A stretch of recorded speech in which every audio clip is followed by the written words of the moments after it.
What's up? What's up? What's up? What's up? What's up? What's up? What's up? What is up? How are y'all doing today?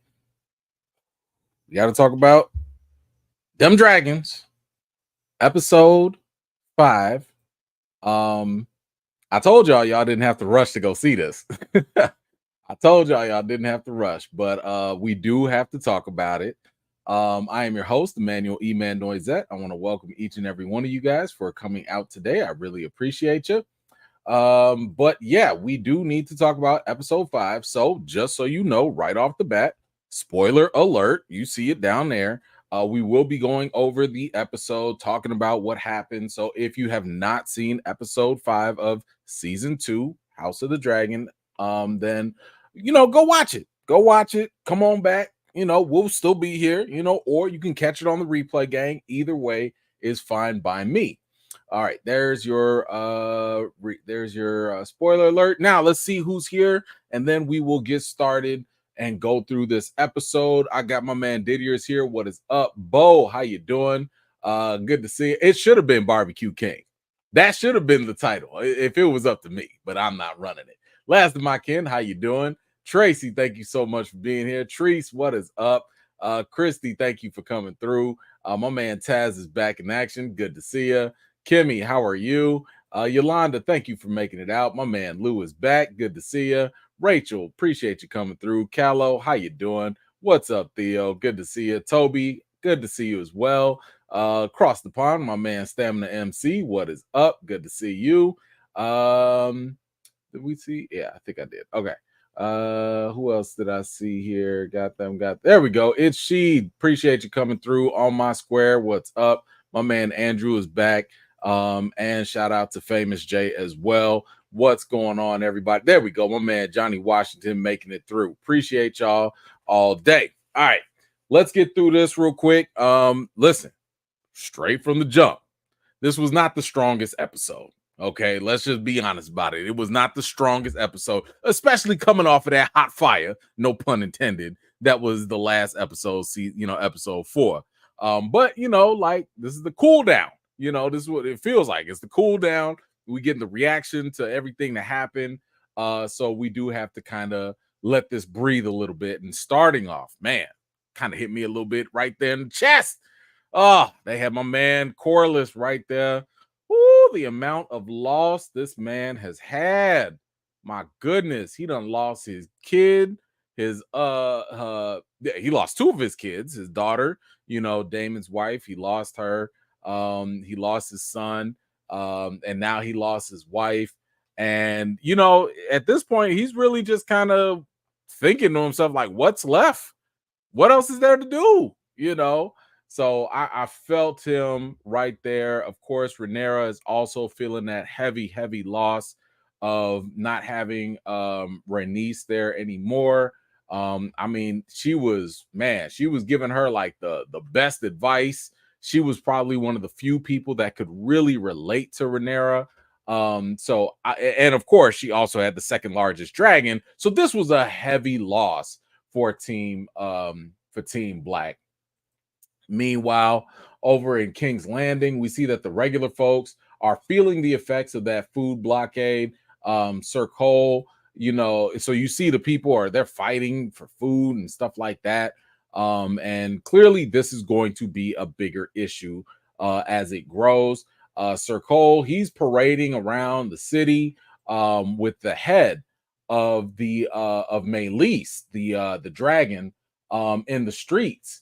Now, while he thought that the people would love this, he thought it would win them over. Yeah, that kind of backfired because the people looked at this like it was a bad omen. It was like, wait a minute, like this ain't okay, because according to the people, they kind of believe that the dragons were like gods. Now, keep in mind, they thought the Targaryens were people or a bloodline that were close to gods.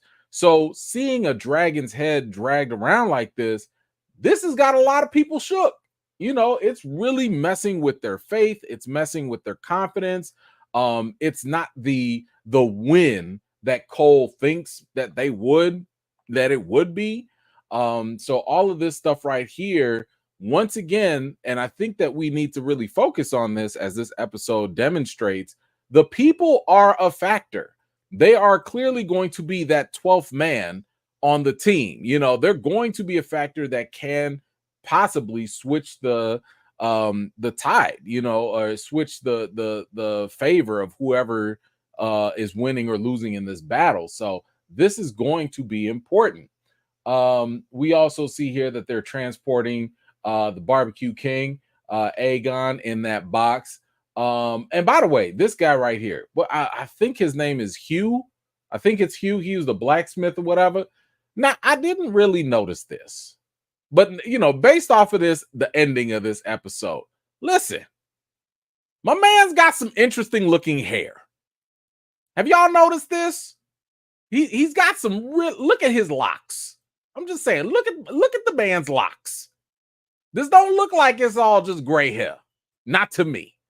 Okay, so I'm wondering if this is going to play a part somewhere down the line based off of what we've already saw, obviously, at the end. And let's not forget, there are a lot of bastards running around.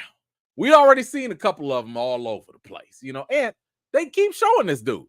You know, now book readers, I know y'all probably know some stuff we don't, but all I'm saying is they keep showing this guy like he important. So I'm getting the feeling that this man is going to be on some business. You don't walk around with hair like this just for no reason now.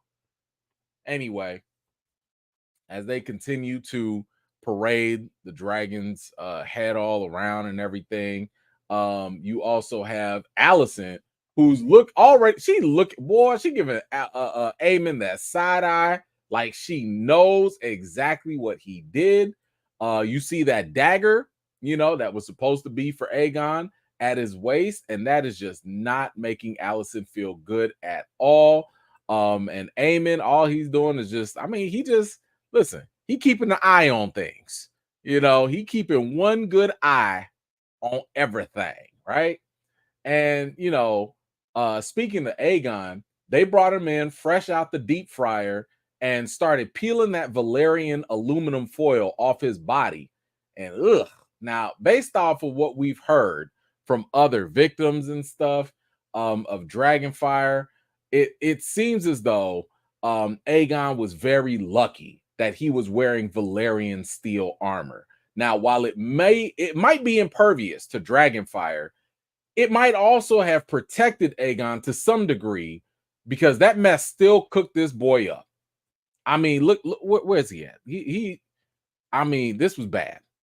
This was bad. My man was out here looking extra crispy, looking like Two-Face from Batman.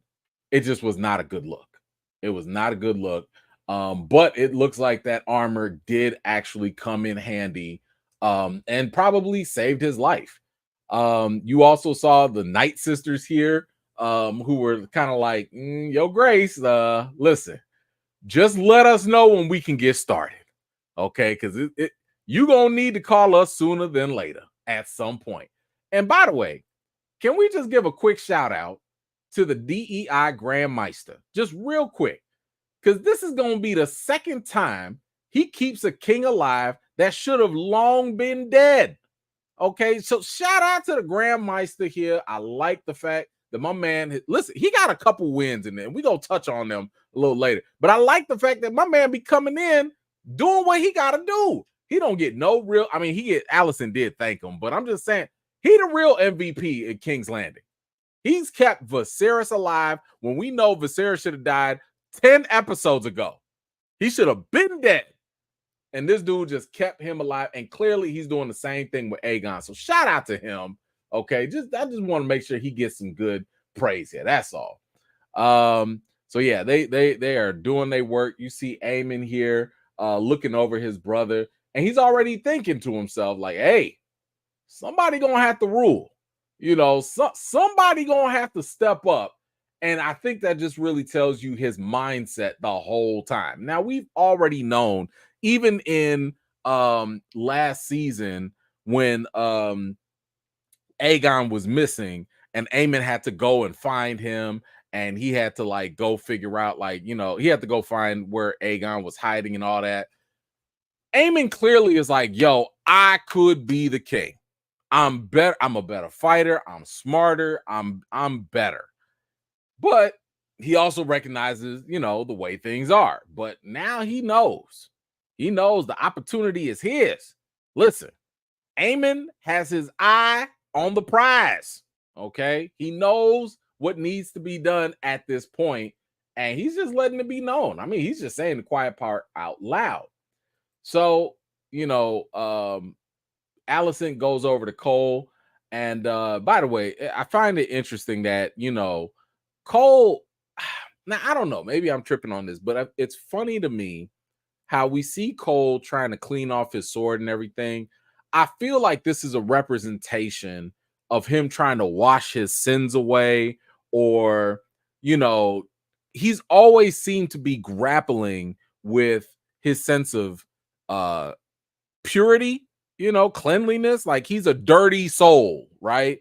But because he does dirty things, and whether it's keeping his cloak white or other people's cloaks white, or keeping his sword clean, it seems like this is something that's a repeated theme for him. But Allison, she comes in and she's like, yo, what happened?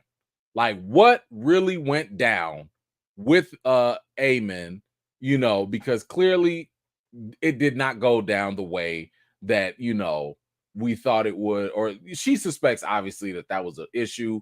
But when, she asked about Aemon and what he did, Cole was like, listen, my name is Bo and I don't know. Like, it's just, I don't know what happened.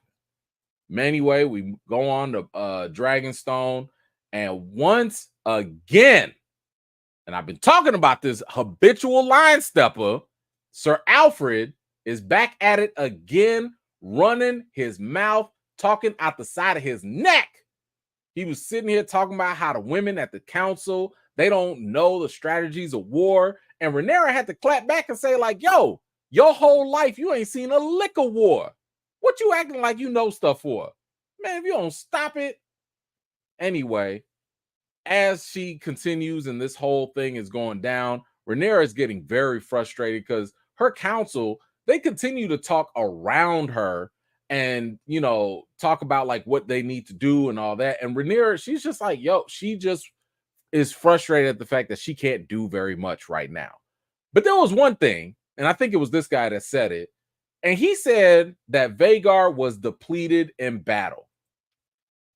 Is this not what I said in the last episode? The last time we talked, after Rhaenys got them good, she got some good little, like, just jabs in the gut of Vhagar. Shanked him up shanked her up very good. I'm like, yo, y'all need to get every single dragon, go right up to Vhagar, tell him to come outside and put them claws up. Like, what are we doing?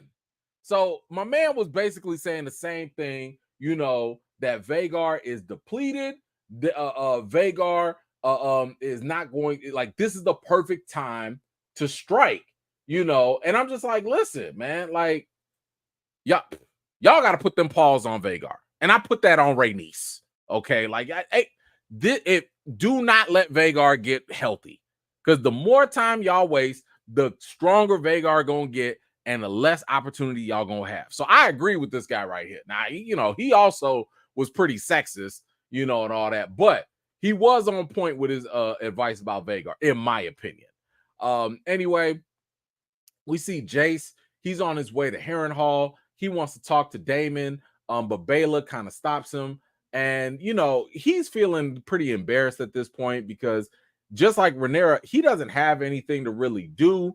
But Rhaenyra is like, protecting him, and trying to keep him away from like danger, kind of like, especially after what happened with Luke. Now, Jace does realize that the Freys are a good strategic partner to get on their side, because they control a major bridge that connects the north and the south. Now, the Starks, they are on their way, and they're cutting through the Riverlands, basically, to give Team Black an advantage. And they don't want to have to wait on Daemon doing whatever it is that he's doing over there. Now, two things came to mind. One, the moment they said the phrase, I immediately got just mad. Because if you recall from Game of Thrones, you know them Freys are dirty. What was the old Frey guy's name? What was it? Walter Frey or whatever. Y'all listen. Y'all remember the Red Wedding? That was the Freys. Y'all remember? Oh man, second name meant Walder. Thank you. The North remembers. The North absolutely remembers. Oh my God, he got on my nerve. Just the name phrase. I was like, ugh. You know, I started thinking of that nasty pie. You know, that pie that they served them up to, and Anyway, so I already got mad, you know, with the phrase being brought up. But here's something that I was thinking, and again, book readers, if it's a spoiler, don't let me know, whatever. But it seems as though the North, they're bringing their men, but they're slow, right? Because they're all the way up north. It takes a long time. But I'm wondering, are we going to have a similar situation like the Battle of the Bastards? Remember, in Battle of the Bastards, we had we had the last minute save, right? And I'm wondering if, like, man, by the time, I don't know, episode 7, episode 8 comes, we in the heat of battle, all of a sudden, when things are looking bad for Team Black, boom, you see a whole bunch of graybeards just running in at the last second, because nobody's really counting on the Starks because they're so slow, but at the same time, they are still on their way. So I'm wondering if they just gonna keep that in their back pocket. I don't know. I think they will. Let's see, Diddy, what you got? Rhaenyra is about to call for Sir Mari Pottage. I like that. I know she might as well. I like that. That's a good one. All right. So Jace is basically on his way. He's got to do something here. You know, just to help even out things, because again, don't nobody know what Daemon is doing. Nobody really trusts him at this point, so it's a problem. Now, speaking of which, of Daemon, back at Harrenhal, we see here that Daemon is giving the Brackens the option to get with it or listen, or you can get Dracarys. Okay, you know, like, you can make your pick. What you want to do? Do you want this fire or not? And they said, listen, ain't nobody been in no need to know Blackwoods. We don't care. Shoot, burn us up. It is what it is. And they said, all right, bye. Now, let me tell you something. This camera shot right here, when I tell you I thought they was going to get Dracarys'd up, okay? I thought they was finna get lit all the way up. And then, of course, that didn't happen. And you had this shot right here, Daemon just like, dang, I didn't know they were so thirsty to die. I laughed. Both me and the wife laughed. Like, I thought that was hilarious. Because at first, I thought he really burnt them up, you know, but they didn't. Anyway, I just thought that was very good camera work, great editing. Because this set me off. I really thought they was going to get burnt up. And this was a perfect shot, too, with the dragon in the background like that. Woo, set me clear off.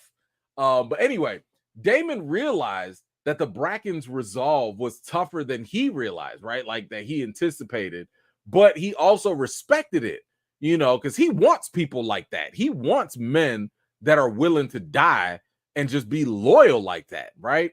So he charged the Blackwoods to do whatever it takes to get the Brackens to submit. But he implied to do it on the low, you know, because the crown, it can't be seen to be involved with stuff like that.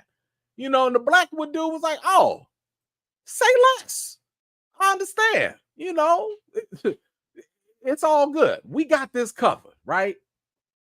And this is yet again another demonstration of Daemon and how he wants to try to take charge of things. And this is, I would say, a direct callback to just like when he hired Blood and Cheese to go after Aemon, right? He had to come up. Now, the only thing missing was he didn't have his hood on. Because, you know, when Daemon want to plot, he got to become Hoodie Daemon and he ain't had the hood on this time. So, but either way, we'll come back to this later. Because we go to the Vale, we see that Lady Erin is talking to Rhaena, and she's basically telling Rhaena that Rhaenyra came up a little short with them little dragons that she sent over. And at this point, most people who do side with Rhaenyra, they just want their own level of protection. And if we're being 100 with it, they just want protection from Vhagar. Because even in the Vale, even though the Vale is incredibly difficult for an army to attack on foot or by water, they are very vulnerable to attacks in the air. So that is something, that's one of the reasons why she was like, I need a dragon. But of course, we saw that Rhaenyra only gave her the little dragons, and that was it. Now we go back to Dragonstone. Rhaenyra is salty about her council not paying her no mind. She mentions how she was brought up to avoid war instead of having a sword in her hand, just like all the other little boys when they grow up. And I think that this is very important because this whole series, we've seen Rhaenyra be more of a peacemaker and a politician, right? And all the men that we see in this series, they all just want to go to war. They all just want to go fight. Forget the consequences of the fighting. They don't care. That's just all they want to do. Now, we do see Masera. She comments on the fact that Cole made a mistake, with the whole dragon head thing. And she talks about how the people are upset. She still has her ear to the ground to the people. She still knows how they are and how they operate. And she told Rhaenyra, like, you don't have to do all this stuff on your own. Sometimes there are more than one way to fight this war. And I love this. I don't know exactly what's going to happen, but I like the fact that we're getting these seeds planted that clearly the people on the ground are going to be some sort of factor in this whole war or whatnot. And I mean, the people are upset. You know what I'm saying? They're hungry.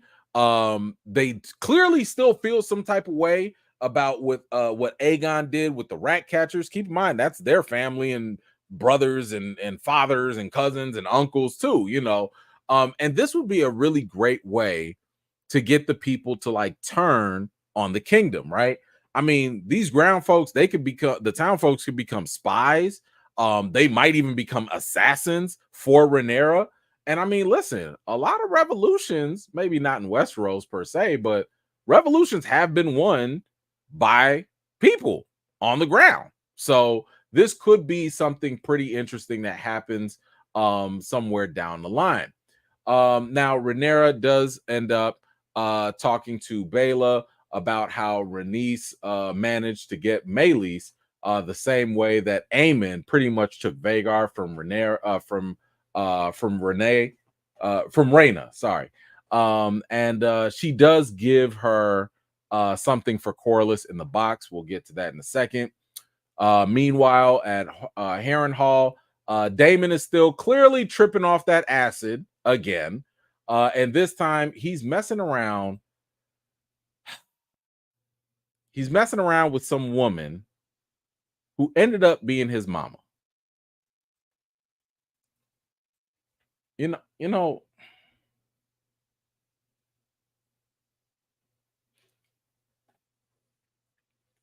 Game of Thrones has done a lot of things. We've seen grown boys still trying to get that, Cambodian breast milk. We've seen brothers and sisters. We've seen uncles and nieces knocking boots.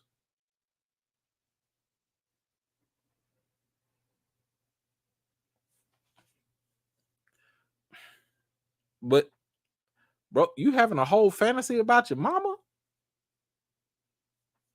Like, it'd be one thing if, like, he just didn't know that it was his mom. Right? It'd be one thing. And listen, I get it. Targaryens are going Targaryen. Y'all ain't got no lines. There's no line, bro. Listen, And you did that to your mama?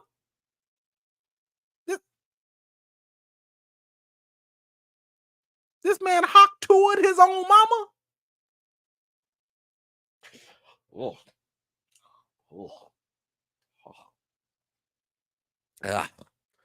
Oh, yeah, we had to fast forward this part. I was, bro, this is nasty. Like, even for a Targaryen, this is nasty. Jesus. Oh my God. Like, how do they write these things? Like, you got to be a real actor to sit here and be like, come over here, mama. Let me do that thing to you. Let me spit on that thing. Why? Why? It's just nasty. Ugh. Anyway, sorry, I gotta get back onto this. Now, of course, Damon is tripping, and of course, all this time he was eating, I guess. And Alice is sitting there staring at him like a weirdo that she is. But Sir Strong ends up telling Damon that if the castle is going to be housing all these new troops and all these new people, they're gonna need some money, because you actually do have to pay people to do repairs and to bring food and all of that. And he asked Damon, like, yo, could you ask Rhaenyra for some of that bread? Like, can you know what I'm saying? Like, get that payday loan real quick. And Damon was like, nah, I'll take care of it. And here goes Damon's ego again. Remember when he was fighting that war back in season 1 with Mr. Krabs, and Viserys wanted to send some help, and Damon immediately jumps right into action and was like, nah, I'm gonna do this all by myself, right? Because he wanted to prove that he could do this without any help, and basically show that he's worthy, right? And he's now on a mission, I believe, to pretty much claim Harrenhal all for himself. Like, this is now becoming way more apparent that this is not about Rhaenyra, it's not about the war anymore. Like, Damon is now making this about him. And that is definitely going to be somewhat problematic. He seems to be going through some sort of descent as well. Maybe it's the hallucinations that are making these things worse. But we saw him earlier ask to be called Your Grace. Now he wants to be called King, even though the fact that he's really just the royal side piece. I don't think that he's like anti-Rhaenyra right now, but this could just be him flexing his runner-up heir to the throne muscles to just show people that he's always been worthy to be king. But you guys let me know, like, what do you think is going on with Damon? Why do you think he's acting this way? Do you think that this could all be because my man is getting roofied every night? Okay, listen, we didn't talk about it enough, but Alice, I feel like she's slipping my man some roofies and he ain't even know it. Okay, like, she on some Rick Ross stuff right now. Like, so is it that's causing him to go, or maybe is it something supernatural that's just happening and his mind is playing tricks on him? I don't know, but if you guys have any ideas, please feel free to let me know. Because I feel like he is just really going through some things and it's transforming his character more than usual. Again, the fact that he's like, nah, call me Your Grace, nah, call me King. Like, it feels like he's progressively getting worse. But anyway, Grand Meister basically said that King Aegon is in a coma and they don't know when he's gonna wake up. Alicent said that someone is gonna have to rule in his place, and she volunteered herself to be tribute. She was like, yo, I got this. I ran, the whole city before. I ran the kingdom when the king was down. I got this. I can do this. And all the men at the council was like, yeah. So about that, you're a woman and you don't women don't run things. And in case you forgot, sexism, it's still at an all-time high. Your Grace. And despite all of that, keep in mind that when she did rule things, it was her husband. It was Viserys that gave her the power to rule in his place. And with him gone, all that progress, all those steps forward, those glass ceilings that were broken, all that stuff is out the window now. It's those days are over, And I thought it was funny how during this time, the only person to stand up for her was the Grand Meister. Okay? Once again, shout out to this brother. Listen, I don't think y'all understand. I need y'all to make sure you pay attention when this brother speaks. Okay, going all the back to season 1.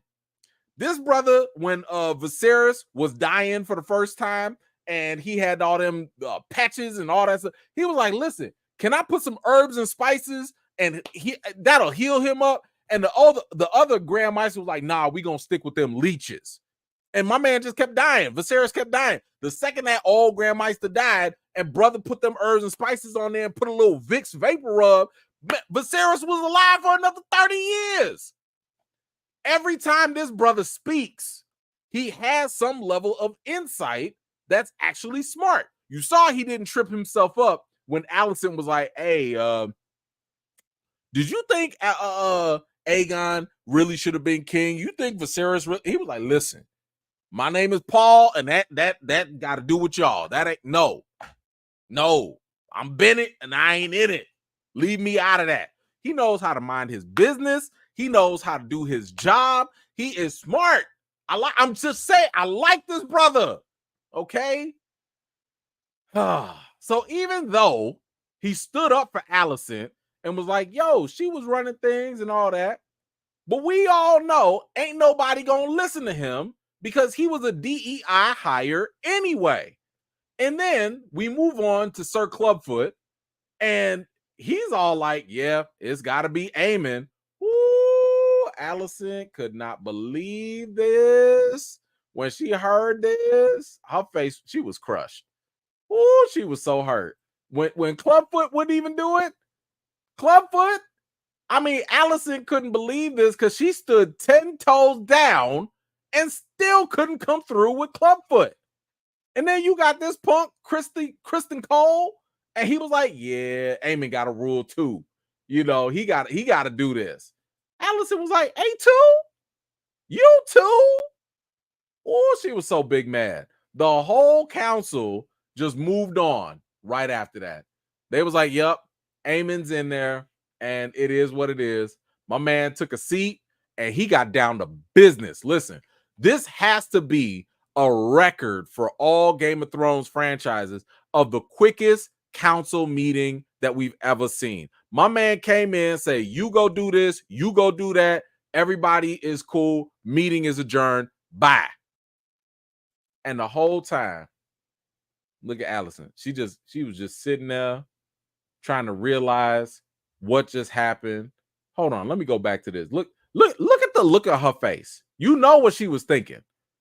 After she done got double teamed by Sir Clubfoot and Sir Cole, she just sitting there thinking, yo, I done gave up the cheeks and the feet and got no loyalty and still got played. You got to feel salty if the cheeks and the feet don't save you now. Yikes. Oh, listen, I don't know about y'all. I feel bad for Alicent. I mean, because if you think about it, this has always been her real fear, right? And this kind of really goes back all the way to when she was even a kid.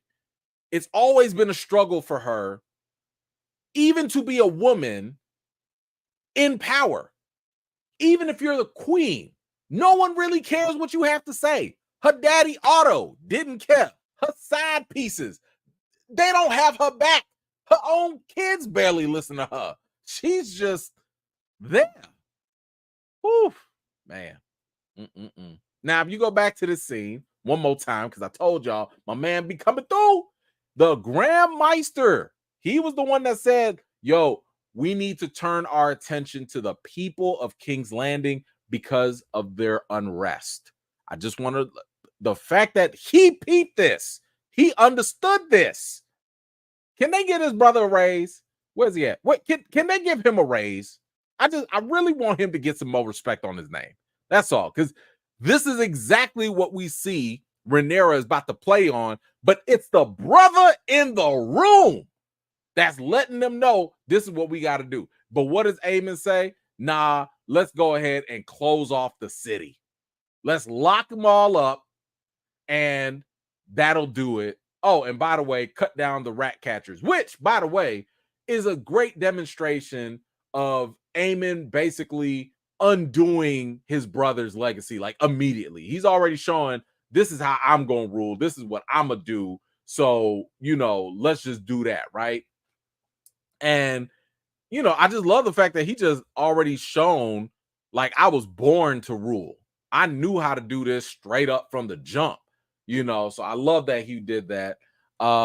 We go back to King's Landing, and Hugh, wasn't that Hugh the Hammer? I think y'all said his name was.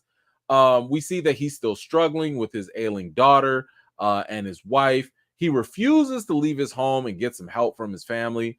But he still thinks that the king is going to help him out. But we all know that's not going to happen. Alicent confronts Cole, asks him why he only likes her, at night, but acts like a stranger during the day. And, he said, like, listen, I was trying to help you out. I was trying to protect you from the horrors of the war. And this war now belongs to the dragons. And a dragon rider has to lead them now. And I'm starting to believe that as crappy and as low down as Kristen Cole is, because don't nobody like him, I do believe that he's really shook up after that last dragon battle. Seeing men get melted in their armor or literally turn to ash is clearly weighing heavy on him. And I did like, by the way, how Alicent reminded him and checked him that she did not give him leave to say her first name. Just by the way, since we on them terms. Then we also see the people of King's Landing trying to escape, but based off of what Aemon just ruled, that's not going to happen. Everybody is locked in and they on lockdown. So that's it for them. And clearly this is going to be something that will backfire on them one way or another at some point. Let's see. It's she. What you say here? All them toe picks and eating ain't help Alice. See, none of it. None of it. She did all that work. Listen, you did all that riding that Kristen pole. Didn't do nothing. So stood 10 toes down. Didn't do nothing. Dang, that's got to hurt. Woo! That's the one thing that she had as a woman. Her body was the one thing she had, and they was like, we don't even need it. We don't even care about that. Put your toes back. We don't need that. Man. Somebody said City Boys are up. The Westerosi boys are up. Yikes. They are though. They are though. They played her to the left. They played her. Listen, she for the streets now. They say, yo, you got to be a queen for the streets at this point. We don't need you. Thank you for your service. Bye. Ooh, it's got to be rough. It has got to be rough. All right. So we move on and we see Jace. He's now meeting up with them. Dirty phrase. But they are expressing the fact that they're afraid, basically, of Vhagar. And they just want, protection. And Jace said, like, yo, I'll protect you guys. Don't worry about it. But to win them over to Rhaenyra, they wanted Harrenhal, right? Where Daemon currently is. And Jace was like, okay, I see what you're doing here. Listen, if you want that, you're going to have to bend them knees, okay? Bend them knees. And keep in mind, this is the long bridge. So for the Stark men that are coming from the north, this is the one main passage through the Riverlands for them to get from one place to another. So to have this bridge secure and to have the phrase on their side, this is a huge win. And shout out to Jace. Okay, shout out to him, because think about the fact that we're starting to see Jace develop as a character. He was starting to act exactly the way Rhaenyra said all the men of royal lineage start to act. What did we see with Jace from the very beginning? He had a sword in his hand. He was learning how to fight. My man wanted to go to war. He wanted to get on them dragons. He ain't got no experience, but he wanted to just go fight. But now, after learning from his mama, who learned from Viserys, he's learning how to be a diplomat. He's learning how to strategize. She didn't tell him to go do this, but the fact that he is doing this, listen. And I know he learned the song of Ice and Fire and all that.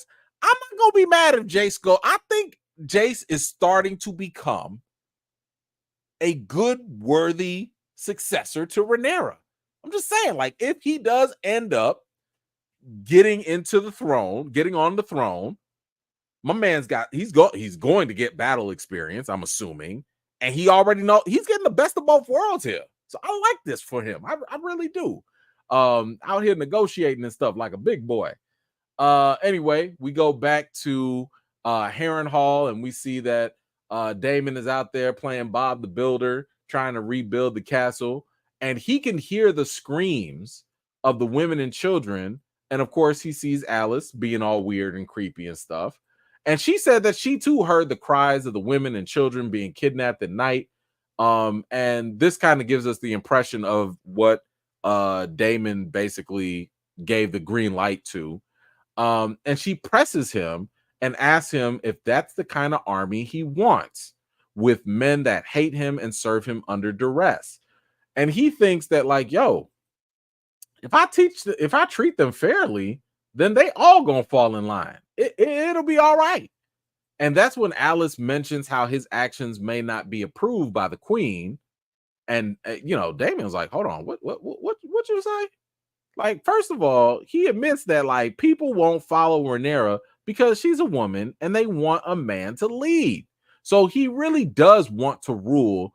And now he also wants to give Rhaenyra the choice to rule with him rather than the other way around. Keep in mind, he is the royal side piece. Okay, it's Rhaenyra that should be giving him the choice to rule with her. But he's trying to flip that script right now because he's going to default to basically the good old-fashioned sexism. And that's when Alice mentions Daemon's mother, which is, I think, our biggest hint that she knows exactly what Daemon is dreaming about. So my question again here is Alice trying to help Daemon or not? Now, I get the impression that she's probably on the side of the common folk. She even acknowledged Rhaenyra as queen. So I think she's challenging Daemon to get out of his own way, because right now it is his ambitions that are causing so many issues. So you guys let me know. It's just, I don't know, like the way she was kind of talking to him, the way she was like, is this really the army you want? Is this really what you want to do? You want to go get them kids and all that stuff? Like, that's what you want to do? So I'm wondering if she's like actually on the side of trying to make Daemon better, maybe? Or do y'all think maybe she's just some crazy witch and, I don't know, just messing with him? Because I'm just wondering, like, what do you want? Like a lot of times we've seen these witches, they'll take the sides of certain rulers to accomplish their goals or whatever. So I think she's on the side of the people, maybe. I don't know. She did, call Rhaenyra the queen. So I don't know. Whatever y'all think, let me know though. So Lord Strong does come in and says that the Brackens have pledged their banner to Daemon. So Daemon is like, all right, cool. Like, that's great. We do see Baela talking to Corlys And she tells Corliss that Rhaenyra wants him to become the hand. Now, Corliss feels like this is a political stunt, but Baela's like, listen, it's a sign of honor. And even though it is pretty smart of Rhaenyra to make him the hand, Rhaenyra needs a strong male besides her that will be respected. And Baela reminds her grandfather that she's a ride or die dragon rider, just like her mama and just like her grandmother. And Corliss was like, "Listen, I want to make you the heir to Driftmark. Like, I want that for you, you know." And she was like, nah, I'm blood and fire, aka a Targaryen. Driftmark has to go to Salt and Sea. And I think this is where we are going to see the clearest indication that Alan, aka Corliss's bastard, he is going to be the best candidate to become the new heir of Driftmark. So I would not be surprised if we start seeing Corliss being nicer to him and probably give him that prestige later. We see Rhaenyra, she calls Sir Alfred with his punk self in, and she wants to send him off to Harrenhal. And she wants to find out what is going on with Daemon, and she wants to reason with him. She wants him to reason with Daemon, and she suspects that Daemon could raise an army up for himself rather than for her. Now, Daemon does get called in the late night by the Bracken Riverland folk to come out. And Daemon, they want to basically call him out for the underhanded stuff that he did. Their fields, their farms got looted, their religious buildings got, defiled and destroyed. The women and children were kidnapped. And basically, their issue was the fact that the Blackwoods were fighting dirty. They were not fighting fair. And this is kind of like a really big problem for them. And to make things worse, they were flying the Black Targaryen flag. So this, yet again, is Daemon's plan backfiring on him. Much of this is because Daemon thought that he could just bully his way into the Riverlands because that was the Targaryen way. He didn't realize that the Riverland people, they had their own ways. They said they're ancient people. They don't care about all that Targaryen stuff. They don't move that way. And this further proves how Daemon is just not cut out for this stuff. He's not the politician. He's not the diplomat, but Rhaenyra is. That's her strength.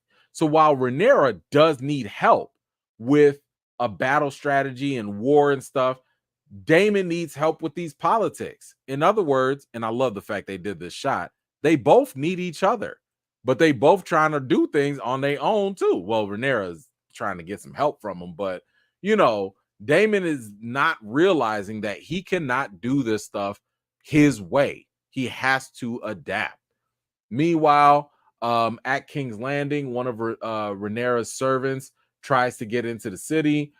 She does name drop Mysaria, and it's clear here that even the Gold Cloaks, they're not all fully loyal to the Hightowers like that. And she enters into the brothel where we see the same girl. This was the same girl that Aegon assaulted back in season 1. So I think, again, we're seeing how some of the allegiances are going to be anti-Team Green, because Team Green has a very bad reputation with some of the common folks. It looks like here Corliss is actually, I'm assuming he's going to accept the hand position. We see Aemon here staring at the Iron Throne, and Helena asks him, like, yo, was this worth it? And she clearly knows what he did because she's weird like that and she knows stuff. We see Alicent looking and staring at barbecue Aegon, and she walks away right at the moment where he wakes up and he calls out to her. She has a fine habit of leaving him whenever he needs her. So now this leads into a interesting situation, I think, which is what's going to happen now that we know that Aegon is alive. What is going to happen with that? is he going to even be able to rule? Is he even going to is he going to snitch on his brother? It's a lot of questions now that we know that he's actually alive and that he's awake from this coma. AJ, what you got? The cat must not be what she thought it was. They flip on her so fast. Listen, they got brothels. I'm just saying, it's not. They'll be all right. They'll be all right. But by the way, this is yet another demonstration of just how terrible Allison is as a mom. Now, I know this isn't the biggest demonstration, but I feel like it just kind of highlights the fact that every time Aegon needs her, every time any of her kids need her, all she do is just kind of look out. That look she give them, she just do that little side eye and then walk away. It was so bad. She's so bad as a mama. Helena had to forgive her for being a bad mama. She was like, listen, I forgive you. Ahead of time, I forgive you. Because Allison is just terrible as a mama. And it's so funny because Allison used to get on Rhaenyra all the time about, oh, you have to be virtuous. Oh, you can't let your reputation be sullied. You have to be a good mother. You have to be a good wife, a queen, all that stuff. All that time while Rhaenyra was out there in them streets, and Rhaenyra was having her phase. I think most people have had their phase. And she got them kinks out, right? Rhaenyra got them kinks out. Allison was like, oh, you got to be better than that. You got to be. But look at the dynamic. Look at how Rhaenyra is with her kids. She loves her kids. She take care of her kids. She protects her kids. But look at Allison. Allison ain't never had her phase. The second she got out of her long-term relationship with the king, the second he died, she was already knocking boots. Y'all know the type. You know what it's like when you got locked down nice and early and something happened, y'all break up, and now you got to go into your own phase, right? You got to go into your streets phase kind of late. So while Allison should be a better mother, she out there knocking boots and showing feats. So I'm just saying, it's ironic to me that she was getting on Rhaenyra and she was trying to sit here and act like she was better than her, and she can't even be a good mom to her own kids. It's just crazy to me. All right. What else do we have? So Aegon is alive. Now we do see Rhaenyra. She's reading about Visenya. In case you did not know, Visenya was Vhagar's first rider. She was the sister wife of Aegon the Conqueror. And she's telling Jace here that she was actually proud of him for, how he handled the whole situation with the phrase. She reflects on the situation with Vhagar and how they don't really have an answer for him. Like, there's not really much that they can do with Vhagar being so big and all that. And Daemon isn't an option at this point because nobody really knows what he wants or what he's doing. And Rhaenyra really, she wants to go fight. But Jace kind of reminds her, like, yo, like, you can't go risk your life like that. And she said that, like, you know what? We need dragons. Okay. Like, we need dragons. That's going to change everything if we get us some dragons out here. And Jace was like, well, I mean, like, hold on now.